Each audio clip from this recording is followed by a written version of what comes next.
अस्सलाम वालेकुम वरहमतुल्लाहि वबरकातुहू। मुंबई उर्दू प्राइमरी स्कूल जमात सुवम। मज़मून माहौल का मुताला।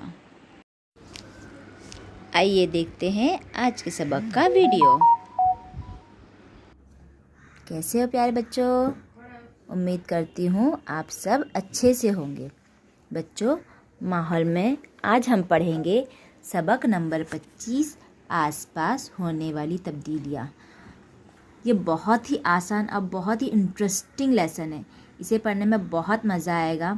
सिर्फ आप लोगों को तवज्जो देना है कि मैं क्या पूछ रही हूँ, आपको उसका जवाब देना है। ये हम लोग रोज़मर्रा ज़िंदगी में जो देखते हैं हमारे आसपास में, उसी के मुतालिक इसमें बताया गया है। दिन में हमें माहौल की चीज़ें साफ नज़र आती है ना? जी हाँ। रात में ये साफ नज़र क्यों नहीं आती? रात में क्योंकि अंधेरा होता है। Very good. अंधेरा क्यों हो जाता है रात में? रात में अंधेरा इसके लिए होता है, सूरज डूब जाता है। Very good. दिन में सूरज की रोशनी हासिल होती है, इसलिए आसपास की चीज़ें साफ नज़र आती हैं। सूरज डूबते ही अंधेरा छा जाता है, रोशनी कम हो जाती है। रात में आसमान पर चांदनी होती है, लेकिन अतराफ की चीज़ें साफ दिखाई नहीं देती। क्यों? क्योंकि जितनी सूरज की रोशनी तेज़ होती है, चांद की रोशनी उतनी तेज़ नहीं होती, इसलिए हमें आसपास की चीज़ें साफ नज़र नहीं आती। और हमें हमारे घरों में भी क्या होता है, लाइट का इस्तेमाल करना पड़ता है, ट्यूबलाइट, बल्ब वगैरह लगाना पड़ता है। जानदारों पे दिन और रात का असर होता है। अब जानदारों पे दिन और रात का क्या असर होता है देखते हैं। बताओ तो भला। मुशाहिदे करके तफसील लिखो। सूरज निकलने से कुछ देर पहले आसमान के रंग में क्या तब्दीलियाँ होती है? आपने कभी देखा है सूरज निकलते वक्त आसमान का रंग कैसे नज़र आता है?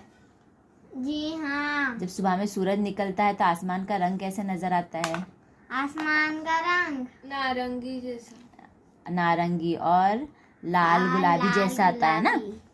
उसके बाद सूरज डूबने के बाद कुछ देर तक आसमान में क्या क्या क्या तब्दीलियाँ होती है?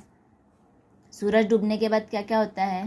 सूरज डूबने के बाद अंधेरा काला डायरेक्ट अंधेरा काला हो जाता है? नहीं, वैसी ऑरेंज। हाँ, और नीला, ऑरेंज, और पहले नीला आसमान होता है, फिर सूरज जैसे जैसे डूबने लगता है तो आसमान जो है गुलाबी नारंगी हो जाता है, और आहिस्ता आहिस्ता उसका कलर गहरा हो जाता है और एकदम रात में काला नज़र आता है। अब आपको पता है साया किस तरह नज़र आता है? हाँ? साया कैसे नज़र आता है आपको पता है? जी हाँ। कैसे? साया में पीछे काला काला दिखता है। ओके। सुबह सूरज निकलने के बाद साया किस सिमत नज़र आता है? वो लंबा होता है या छोटा होता है? कोई बता सकता है?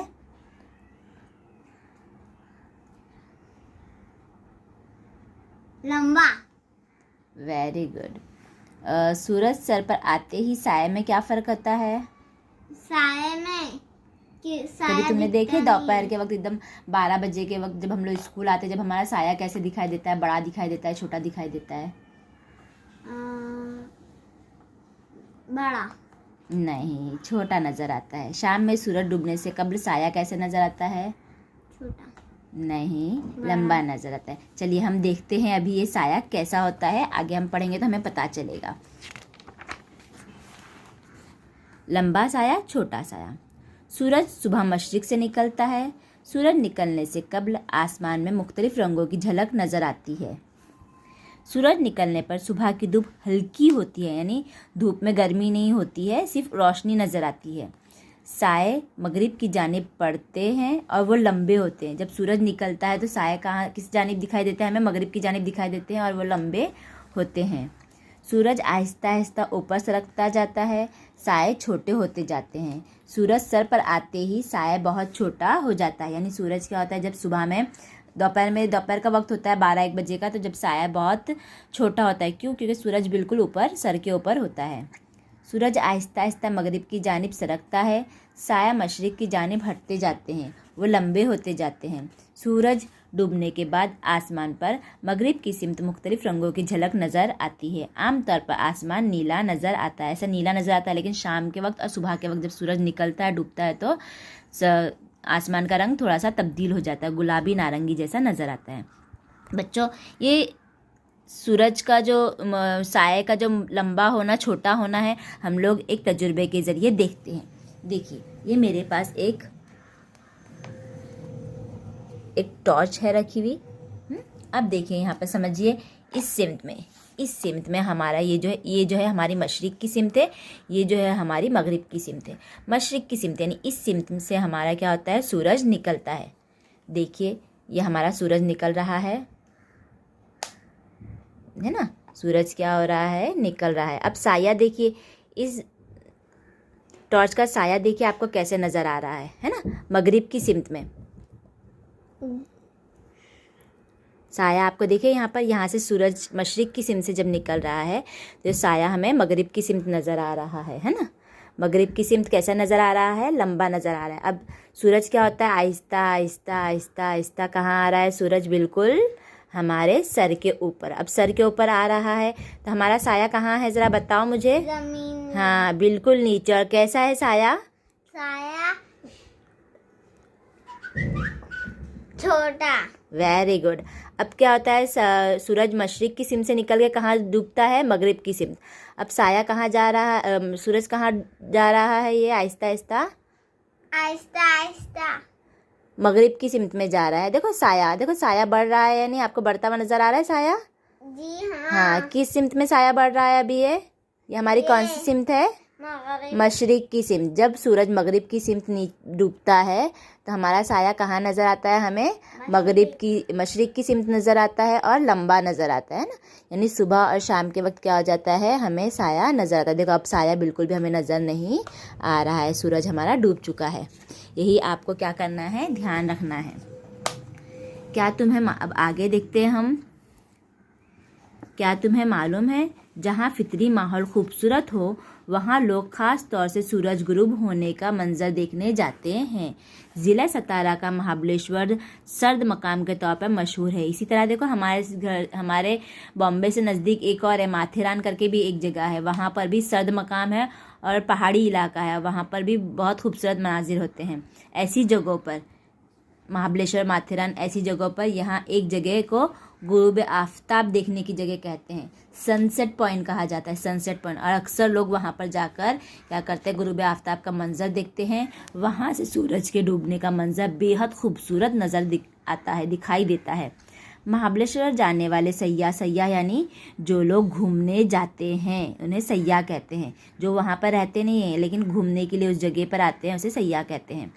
ख़ास तौर पर इस मकाम पर जाते हैं और गुरूब आफ्ताब के दीदा ज़ेब मंज़र का लुत्फ़ उठाते हैं। दीदा ज़ेब यानी खूबसूरत, आँखों को बहुत खूबसूरत लगने वाला, दिल को छू लेने वाला ऐसे मंज़र का लुत्फ़ उठाते हैं।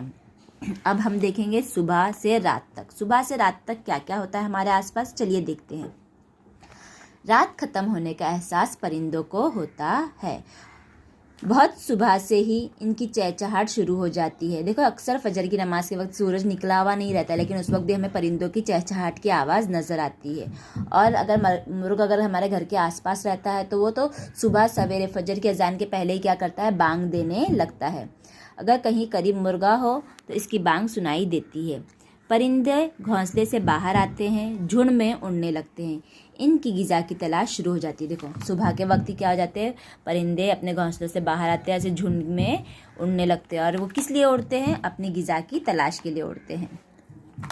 फूलों के पौधों पर मौजूद कलियाँ आहिस्ता आहिस्ता खिलने लगती है। कलियाँ जो होती है वो क्या होती है, खिलने लगती है, फूलों में तब्दील हो जाती है। और कलियाँ क्या हो जाती है, बंद कली होती है, वो सूरज की वजह से क्या होती है, आहिस्ते आहिस्ते खिलती है और फूल बन जाती है।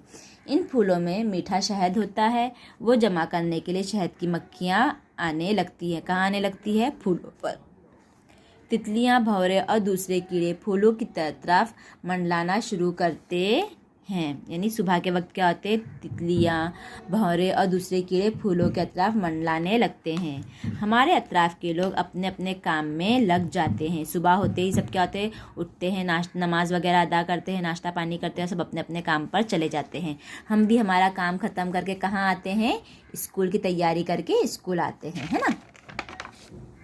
अब दूसरे जो है गांव वगैरह में क्या होता है, लोग खेती के लिए निकल जाते हैं। और कुछ लोगों के पास मवेशी होते हैं तो क्या करते हैं, चरवाहे गाय भैंस को, मवेशी जो होते हैं उनको कहते हैं चरवाहे। चरवाहे गाय भैंस को चराने के लिए जाते हैं। पेट भरने पर ये जानवर सुकून की जगह बैठ जाते हैं और जुगाली करने लगते हैं। जब सुबह में क्या होता है, चरवाहे ले जाते तो खेत में वो लोग क्या करते हैं, घास खाते हैं, चरते हैं, और जब उनका पेट भर जाता है तो सुकून की जगह, साए की जगह एक दरख्त के नीचे या कहीं पे भी बैठ जाते हैं और जुगाली करने लगते हैं। जुगाली करना किसे कहते हैं पता है आपको? जुगाली करना देखिए यहाँ पर, जुगाली करना मतलब कुछ हैवानात पेट भरने तक चरते हैं, इसके बाद थोड़ी थोड़ी ग़िज़ा मुंह में लाकर चबाते हैं। ये चबाई हुई ग़िज़ा दोबारा निगलते हैं। इस अमल को जुगाली कहते हैं। जुगाली करने से इन हैवानात में ग़िज़ा ठीक तरह हज़म होती है। गाय भैंस वगैरह जुगाली करते हैं, यानी ये लोग क्या करते हैं, पहले घास पूरी खा लेते, जब उनका पेट भर जाता है तो एक जगह बैठ जाते हैं और फिर वो ग़िज़ा जो पेट में खाई हुई घास है उसको वापस मुंह में लेके आते हैं और उसको एकदम अच्छे से बारीक से चबा के फिर निगलते रहते हैं। उसे कहते हैं जुगाली करना। इससे उनके ग़िज़ा ठीक तरह से हज़म होती है।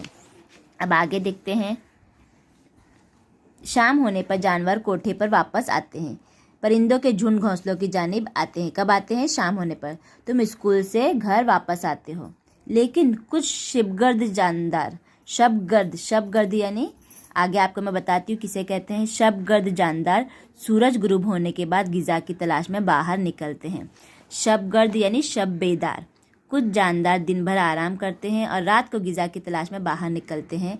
ऐसे जानदार शबगर्द या शब बेदार कहलाते हैं, यानी रात को जागने वाले।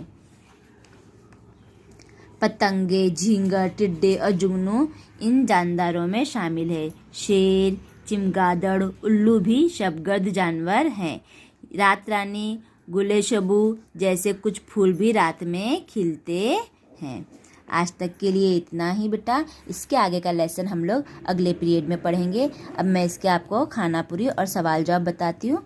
आपको क्या करना है वो कॉपी में लिखना है। देखिए, चिमगादड़ डैश जानवर है, शबगर्द। पेट भरने के बाद गाय भैंस सुकून की जगह बैठकर जुगाली करने लगते हैं। रात खत्म होने का एहसास परिंदों को होता है। सूरज के तुलू होने पर धूप हल्की होती है। सवालों के जवाब लिखो। साए कब लंबे होते हैं? सुबह और शाम के वक्त साए लंबे होते हैं। दूसरा सवाल है, आसमान में सूरज सर पर आने पर साए कैसे हो जाते हैं? हमने देखे ना तजुर्बे में। हाँ, सूरज सर पर आने पर साए बिल्कुल छोटे हो जाते हैं। शहद की मक्खियाँ फूलों पर क्यों जाती है? शहद की मक्खियाँ फूलों से मीठा शहद हासिल करने के लिए फूलों पर जाती हैं। ये सवाल जवाब खानापुरी आपको लिखना है और मुझे उसका फ़ोटो निकाल कर भेजना है। जज़ाकल्लाहु खैर।